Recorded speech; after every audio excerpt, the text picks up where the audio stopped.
شهر رمضان الذي أنزل فيه القرآن هدى للناس وبينات من الهدى والفرقان.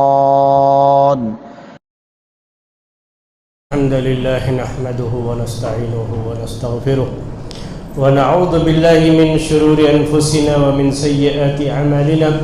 من يهده الله فلا مضل له ومن يضلله فلا هادي له، وأشهد أن لا إله إلا الله وحده لا شريك له، وأشهد أن محمدا عبده ورسوله. يا أيها الذين آمنوا اتقوا الله حق تقاته ولا تموتن إلا وأنتم مسلمون.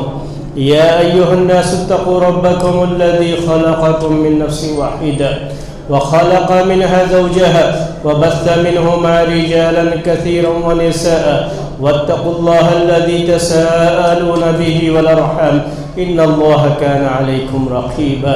يا أيها الذين آمنوا اتقوا الله وقولوا قولا سديدا يصلح لكم أعمالكم ويغفر لكم ذنوبكم، ومن يطع الله ورسوله قد فاز فوزا عظيما. أما بعد فإن خير الحديث كتاب الله، وخير الهدي هدي محمد صلى الله عليه وسلم، وشر الأمور محدثاتها، وكل محدثة بدعة، وكل بدعة ضلالة، وكل ضلالة في النار. محترم بھائیوں اور معزز خواتین، جیسا کل آپ کے سامنے بات یہ رکھی گئی تھی کہ 12ویں پارے کے آخر میں اور 13ویں پارے کے شروع میں سورہ یوسف ہے، اور پوری سورہ یوسف علیہ السلام کا پورا قصہ اس میں اللہ تبارک و تعالیٰ نے پیش کیا ہے، اور آخر میں توحید کی کچھ جو ہے دعوت، لوگوں کو ایک اللہ کی عبادت کی طرف دعوت، بلکہ پورے قصے کے اندر بھی یہ چیز جگہ جگہ نمایاں طور پر موجود ہے۔ تو اللہ تبارک و تعالیٰ نے یوسف علیہ السلام کا پورا قصہ ایک جگہ بیان کیا ہے، اور کسی بھی نبی کا قصہ ایک جگہ پر مکمل قصہ اللہ تبارک و تعالیٰ نے ذکر نہیں کیا۔ ایک پہلی بات ہے یہ۔ دوسری بات یہ ہے کہ اس قصے کو اللہ تبارک و تعالیٰ نے کہا ہے، جب آپ پڑھیں گے سورہ یوسف تو اس کو احسن القصص کہا ہے، یعنی سب سے بیسٹ اسٹوری آج کی زبان میں آپ کہہ سکتے ہیں، بہترین قصہ۔ تو یہ سب سے اچھا قصہ اس کو کہا ہے اللہ تبارک و تعالیٰ نے۔ کوئی بھی قصہ ہو، کہانی ہو، اسٹوری ہو، الگ الگ زبانوں میں ہم اسے الگ الگ الفاظ سے یاد کرتے ہیں، اس کو کہا جائے کہ یہ بیسٹ ہے یا سب سے اچھا ہے، تو آخر اس کے اندر کیا کیا ایسی چیزیں خاص ہوتی ہیں جس کی بنیاد پر آدمی کہے کہ یہ سب سے اچھا ہے۔ تو اس پورے قصے کے بارے میں سب سے پہلی بات یہی ہے کہ یہ عربی میں اس کو کہتے ہیں کہ المآل فیہ الی السعادۃ، یعنی یہ پورے قصے کے اندر آپ دیکھیں گے کہ ہر جو ہے واقعہ، ہر کردار، ہر کیریکٹر، اس کا جو بھی کیریکٹر ہے وہ اچھے کی طرف جاتا ہے، سب اچھائی کی طرف جاتا ہے، سعادت کی طرف جاتا ہے، جس کو میں آج کی زبان میں بہت واضح لفظوں میں کہوں جو آپ کو آسانی سے سمجھ میں آ جائے تو اس میں ہیپی اینڈنگ ہے۔ آج کی زبان میں کہا جاتا ہے ہیپی اینڈنگ ہے یہ، تو اسی کو عربی میں کہا جاتا ہے المآل الی السعادۃ۔ یہ پوری کہانی ایسے ہی ہے، آپ دیکھیں پورے قصے کے اندر تو کس طریقے سے یوسف علیہ السلام کن کن حالات سے گزرتے ہیں، اور پھر آخر میں سب لوگ کیسے مل جاتے ہیں، یعقوب علیہ السلام کو کتنی پریشانیوں کا سامنا کرنا پڑتا ہے، بھائی ان کے جو شروع میں یوسف علیہ السلام کے دشمن ہوتے ہیں اور ان کو جان سے مارنے تک کی جو ہے کوشش کرتے ہیں، لیکن یہی بھائی بعد میں توبہ کر لیتے ہیں۔ تو جتنا کیریکٹر اس کے اندر ہے سب اچھائی کی طرف جاتا ہے۔ عزیز مصر کی بیوی جو یوسف علیہ السلام کو ورغلاتی ہے، لیکن یہ بھی آخر میں اپنی غلطی، پہلے تو اس نے سارا کی سارا معاملہ یوسف علیہ السلام کے اوپر ڈال دیا، لیکن پھر وہ اعتراف کرتی ہے اپنی غلط. تو ہر کیریکٹر اچھائی کی طرف جاتا ہے. اسی لیے اللہ تبارک و تعالیٰ نے کہا کہ یہ بہترین قصہ ہے اپنے بچوں کو سنانے کے لیے بھی، اور جو بچوں کی ایک طبیعت ہوتی ہے کہ وہ قصہ پسند کرتے ہیں، وہ چاہتے ہیں کہ ان کے سامنے قصے بیان کیے جائیں۔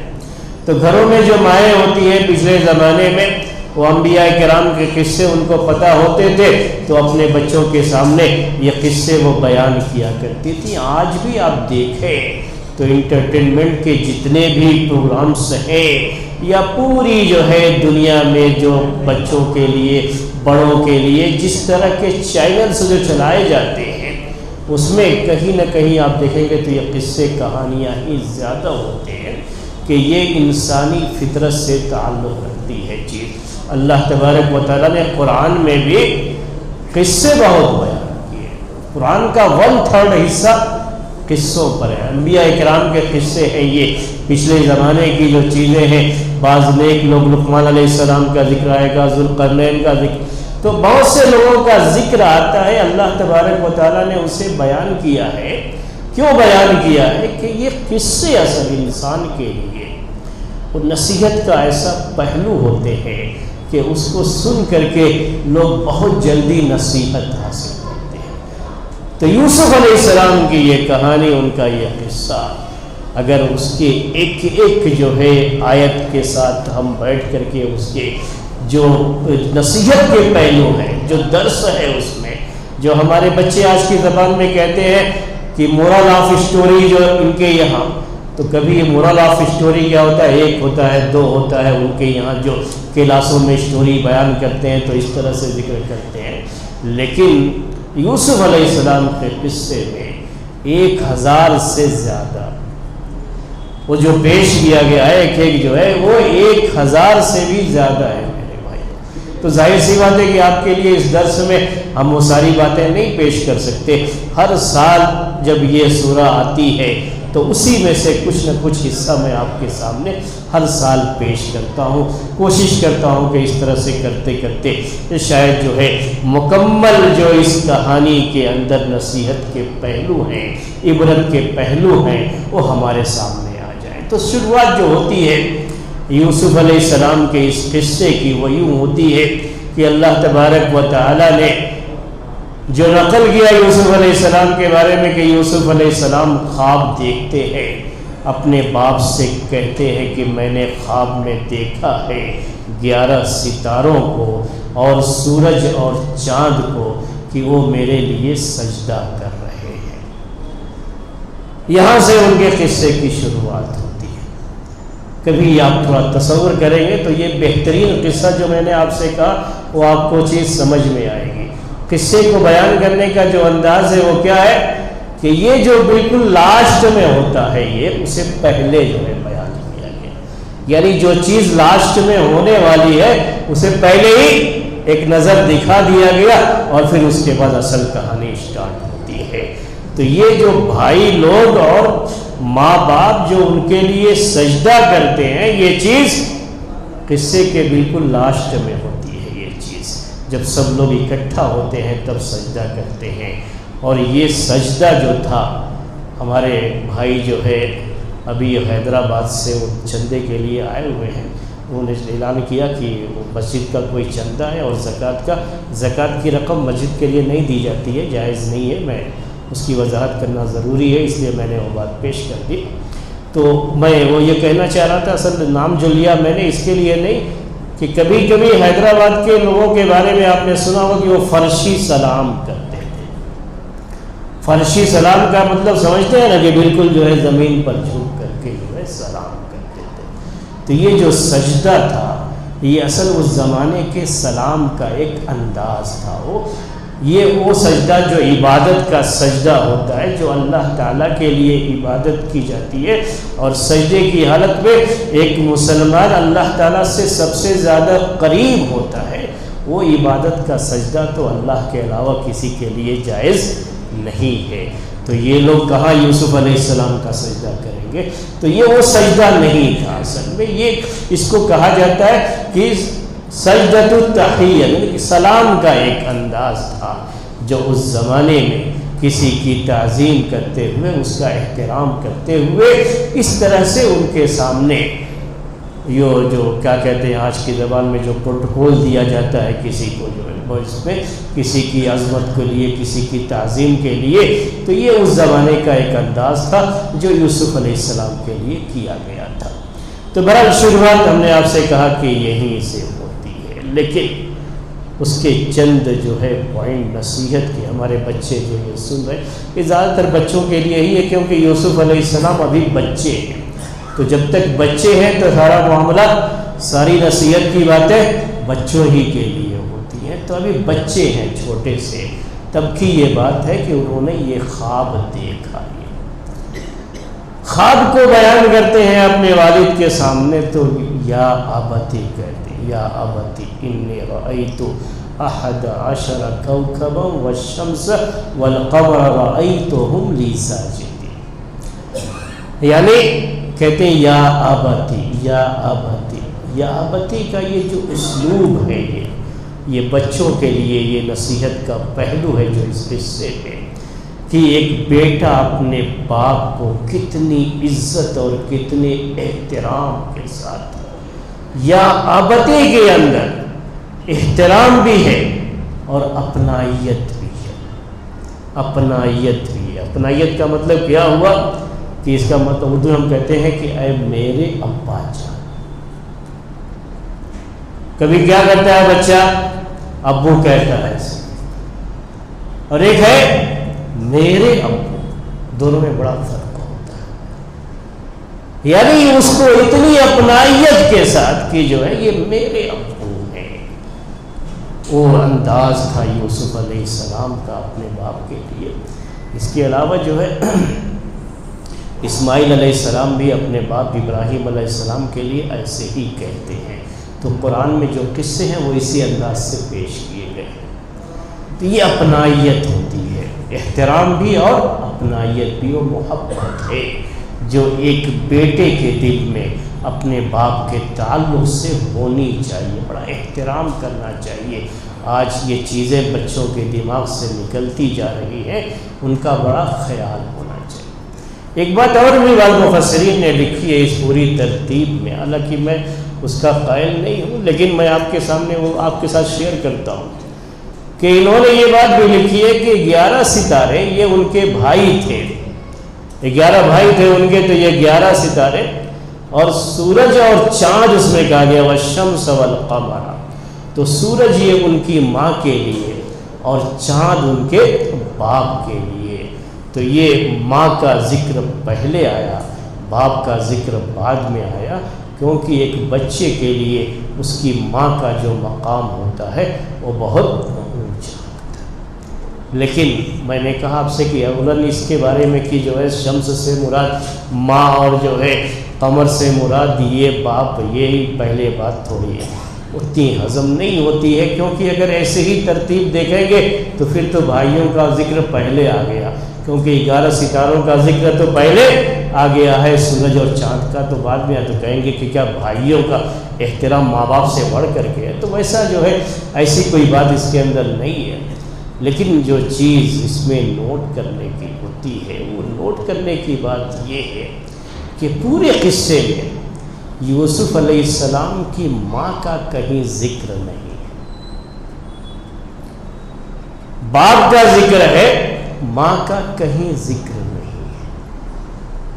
چاہے جب کبھی بھی کوئی بھی موقع رہا ہو، وہ لے کر کے گئے ہوں اور پھر وہاں سے آ کر کے جھوٹی کہانی سنائے ہوں، جو بھی ہے، تو یعقوب علیہ السلام کی روتے روتے حالت خراب ہو جاتی ہے، لیکن ماں کا کوئی ذکر نہیں آتا ہے اس میں۔ تو یہ اس قصے کے اندر بھی اور ابراہیم علیہ السلام کے قصے میں بھی جب ابراہیم اور اسماعیل علیہ السلام کا ذکر آتا ہے دونوں کا، تو کہیں بیچ میں ماں کا کوئی ذکر نہیں آتا ہے۔ تو یہاں اصل جو ہے وہ پہلو کیا ہے، باپ اور بیٹے کا ہے، بلکہ باپ اور بیٹوں کا ہے۔ آگے اسی کا جو ہے یہ میں آپ کے سامنے وہ نصیحت کی چند باتیں، جتنا وقت ہے اسی کے لحاظ سے کچھ باتیں بچوں کے لیے میں زیادہ آپ سے بار بار کہتا رہتا ہوں، پیش کرتا ہوں۔ اس کے بعد کیا ہے جب انہوں نے یہ بات کہی، بیٹے نے اپنے باپ سے یہ بات کہی کہ میں نے خواب دیکھا۔ خواب ہوتا ہے، کوئی بھی کہے گا بھائی خواب تو خواب ہے، لیکن نبی کا خواب اور ایک نبی کے سامنے پیش کیا جائے تو اس خواب کی بڑی اہمیت ہو جاتی ہے، اور اس کی تعویل یعنی تعبیر ایک نبی کرے۔ اس خواب سے یہ اندازہ ہو گیا یعقوب علیہ السلام کو کہ میرے اس بیٹے کی بڑی اونچی شان ہونے والی ہے، آگے چل کر آگے اس کا مقام اور مرتبہ بہت اونچا ہونے والا ہے۔ تو انہوں نے جو نصیحت کی ہے، اب یہاں بچوں کے لیے پھر سے میں آتا ہوں، کہا یا بنی لا تقصص رؤیاک علی اخوتک فیکیدوا لک کیدا۔ صرف اتنے ہی ٹکڑے پر آج کا پورا درس ختم ہو سکتا ہے، اسی کے اندر اتنے پوائنٹس ہیں۔ میں نے کہا کہ آپ سے کہ 1000 سے اوپر نصیحت کے پہلو ہیں اس پورے جو ہے کسی کے۔ تو باپ نے سننے کے بعد کیا کہا؟ یا بنی، جیسے بیٹے نے کہا یا ابتی، تو باپ نے بھی کہا یا بنی۔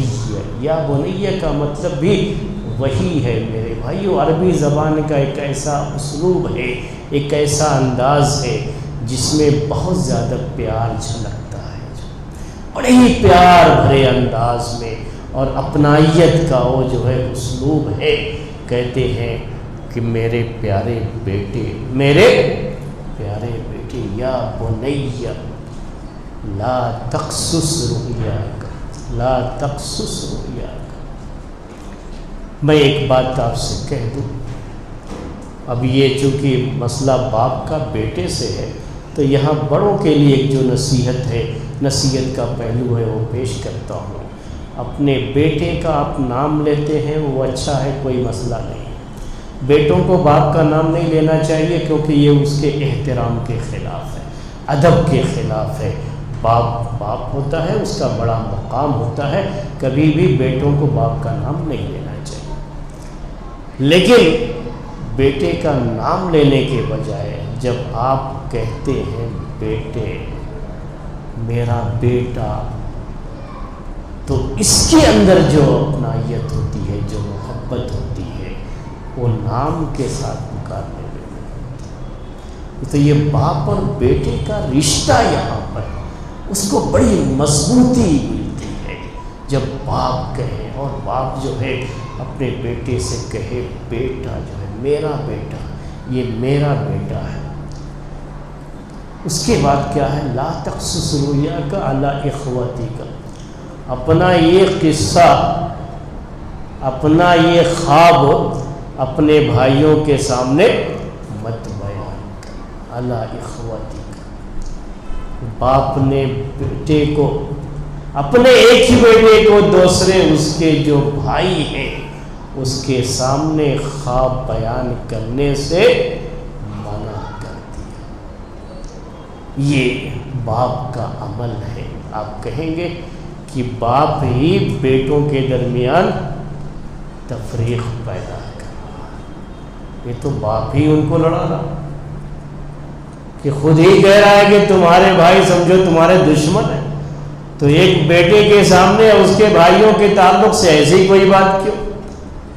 آدمی کبھی یہ سوچتا ہے، اور ایک سوچ کا پہلو یہ ہے کہ جسے احتیاط کہا جاتا ہے۔ کبھی بھی باپ کو اگر ایسا محسوس ہوتا ہے کہ اس کے اپنے بیٹوں کے درمیان جب کلش پائی جاتی ہے، یا اس کے بعض بیٹے بعض سے حسد کر رہے ہیں، جلن ہے ان کے اندر، تو وہاں پریکاشن آتا ہے۔ اس کو کہتے ہیں آج کی زبان میں پریکاشن۔ یہ نہیں ہے کہ وہ لڑا رہے ہیں، بلکہ کیا ہے؟ یہ وہ لڑنے والی کیفیت نہ پیدا ہو، اس سے بچانے کے لیے کیا کرنا ہے؟ یہ پریکاشن ہے، یہ احتیاط ہے۔ اس احتیاط کو اپنائیے کہ یہ شکل نہ پیدا ہو جائے کہ آپس میں لڑنے لگے۔ کیوں؟ کیونکہ معلوم تھا یعقوب علیہ السلام کو کہ بھائی ان سے جلتے ہیں، بہنوں کے درمیان بھی ایسا ہوتا ہے، اور بھائیوں کے درمیان بھی ایسا ہوتا ہے۔ یہ ایک بات نوٹ کر لیجئے گا، یہ ہر گھر میں ضروری نہیں ہے، لیکن بہت سے گھروں میں ہوتا ہے کہ بھائی بھائی ہی آپس میں ایک دوسرے کے دشمن ہو جاتے ہیں، اور دشمنی کی وجہ حسد ہے، صرف اور صرف حسد۔ بہن بہن کی دشمن ہو جاتی ہے، وجہ کیا ہے؟ حسد ہے۔ تو بھائی اچھے بھی ہوتے ہیں، اور بھائی یوسف علیہ السلام کے بھائیوں کی طرح بھی ہوتے ہیں۔ آدم علیہ السلام کے دو بیٹوں، ایک بیٹے نے دوسرے کو قتل کر دیا تھا، کیوں؟ وہی حسد تھا۔ یہ ہوتا ہے، بھائیوں کے اندر یہ چیز پائی جاتی ہے۔ اگر کسی گھر میں نہیں ہے تو اللہ کا شکر ادا کیجئے کہ اللہ تعالیٰ نے ایسے رشتہ دار دیے ہیں کہ آپس میں دشمنی نہیں ہے، سب ایک دوسرے کی مدد کر رہے ہیں، ورنہ ایسا ہوتا ہے۔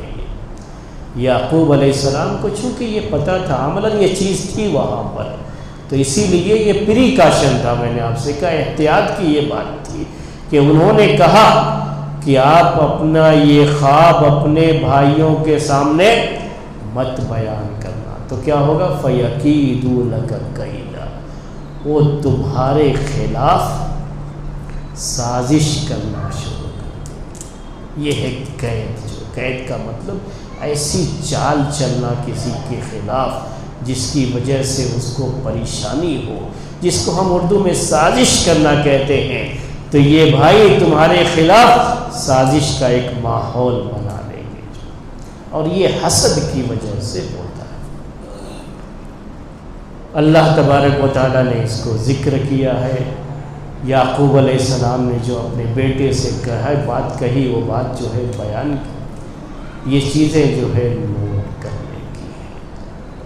کبھی بھی بچوں کے درمیان اگر اس طرح کا معاملہ ہے تو ایک اچھے باپ کی حیثیت سے احتیاط کا تقاضا یہ ہے کہ ایسا طریقہ اختیار کیا جائے کہ یہ بچے آپس میں لڑیں نہیں۔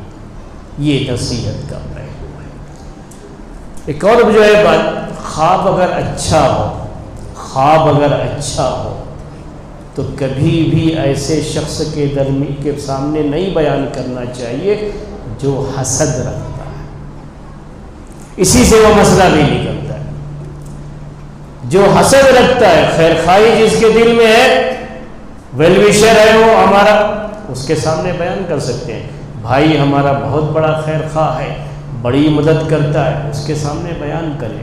لیکن جو حسد میں مبتلا ہے اس کے سامنے نہیں بیان کرنا چاہیے۔ یہ کہا، حالانکہ خواب ہی ہے پھر بھی بیان نہیں کرنا چاہیے۔ جب یہ بات کہہ دی یعقوب علیہ السلام نے اپنے بیٹے سے، یوسف علیہ السلام سے، تو بہرحال واقعہ یہی ہوا کہ بھائیوں کو چونکہ ان سے بڑا حسد تھا، ان کے خلاف جو انہوں نے سازش رچی پوری، ان کو قتل کرنے کے بارے میں سوچنے لگے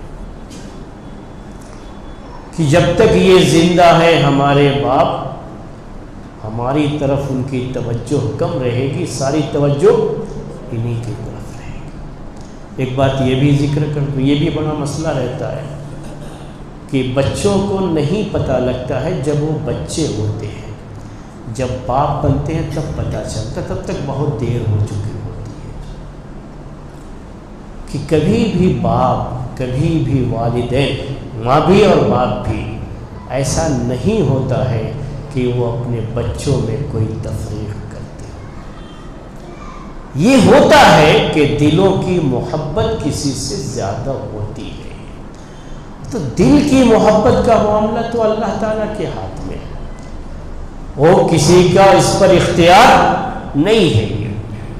لیکن عام طریقے سے ہوتا یہی ہے کہ والدین فرق نہیں کرتے ہیں، لیکن بچوں کو ہمیشہ یہ احساس رہتا ہے کہ اس کو زیادہ چاہتے ہیں۔ ہمیشہ جو ایک بچہ نہیں اس کو زیادہ چاہتے ہیں، وہ کہتا نہیں وہ اس کو زیادہ چاہتے ہیں، اس کے ساتھ ان کو کچھ نہیں کہا تھا، مجھے یہ کہہ دیا۔ ہمیشہ وہ کمپیئر کرنے کا، جہاں یہ سلسلہ آ جائے وہیں حسد پیدا ہو جاتا ہے۔ تو بچوں کی یہ سوچ ہوتی ہے میرے بھائیوں، لیکن جب باپ بنتے ہیں تب انہیں پتہ چلتا ہے کہ باپ اپنے سارے بچوں کو چاہتا ہے، ماں اپنے سارے بچوں کو چاہتی ہے۔ اگر کوئی بچہ آج کی زبان میں ہم جسے معذور کہتے ہیں، ہینڈی کیپ کہتے ہیں آج کی زبان میں، وہ بھی ہو تو اس سے بھی ان کو محبت ہوتی ہے، اور کبھی بھی ماں باپ اپنی اولاد کو اپنے کلیجے کا ٹکڑا ہی سمجھتے ہیں، لیکن بچوں کی سوچ الگ ہوتی ہے۔ تو یہاں پر بھی وہ معاملہ یوسف علیہ السلام کے بھائیوں کو یہ احساس کہ ہمارے باپ ہمارے اس بھائی کو زیادہ چاہتے ہیں ہمارے مقابلے میں، اگر ہمیں اپنے باپ کی توجہ چاہیے تو پہلے یہ راستے کا کانٹا ہے اسی کو نکال دیجیے۔ یہ انسانی سوچ ہوتی ہے۔ میں نے آپ سے کہا کہ پورے قصے میں جو کیریکٹر ہے یہ اچھائی کی طرف جاتا ہے۔ جہاں یہ سوچ تھی کہ انہیں قتل کر دیا جائے، فوراً یہ سوچ بھی پیدا ہوئی کہ اگر ہمارا اصل مقصد کیا ہے کہ یہ ہماری باپ کی نظروں سے دور ہو جائیں، تو یہ تو مقصد حاصل ہو سکتا ہے کہ ہم اس کو کہیں دور دراز علاقے میں چھوڑ آئیں، گھر میں نہیں رہیں گے تو نہ رہے گا بانس نہ بجے گی بانسری، جو اردو میں کہا جاتا ہے جب یہاں رہیں گے ہی نہیں تو مسئلہ ہی نہیں رہے گا، اس کو قتل کرنے کی کیا ضرورت ہے، چھوڑو جو ہے کہیں لے جا کر کے کنویں میں ڈال دیں گے، جنگل میں چھوڑ دیں گے، وہاں سے کوئی گزرنے والا اٹھا لے جائے گا، اپنے یہاں لے جا کر کے پرورش کر لے گا۔ اور اسی رائے پر وہ لوگ متفق ہوتے ہیں، تو کہاں قتل کی سوچ اور کہاں ان کو زندہ رکھا جائے۔ تو آپ کو لگا کہ یہ کریکٹر ہمیشہ اچھائی کی طرف جاتا ہے۔ اس کے بعد ان کا جو بھی فیصلہ ہوتا ہے اس کے لحاظ سے وہ لے کر کے اپنے جو ہے اس بھائی کو بڑی اپنائیت کے ساتھ اپنے باپ سے کہتے ہیں کہ ہم لوگ جا رہے ہیں تو آپ ان کو بھی لگا دیجیے۔ ایسا ہوتا ہے، یہ کیا ہے، ہم کو کیا چیز سمجھ میں آتی ہے کہ انسان کے دل میں کچھ اور ہوتا ہے اور زبان سے کچھ اور کہتا ہے۔ یہ پتہ لگانا بڑا مشکل ہوتا ہے کہ یہ بات دل سے نکل رہی ہے یا زبان سے نکل رہی ہے۔ بھائیوں کے دل کے اندر تو تھا کہ ان کو لے جا کر کے کہیں چھوڑیں گے، لیکن زبان سے کیا کہہ رہے ہیں کہ جیسے یوسف علیہ السلام کے اتنے بڑے خیر خواہ ہیں کہ وہ چاہ رہے ہیں کہ یہ بھی ساتھ میں جائیں، ہمارے ساتھ رہیں گے، تھوڑا دل ان کا بھی بہل جائے گا۔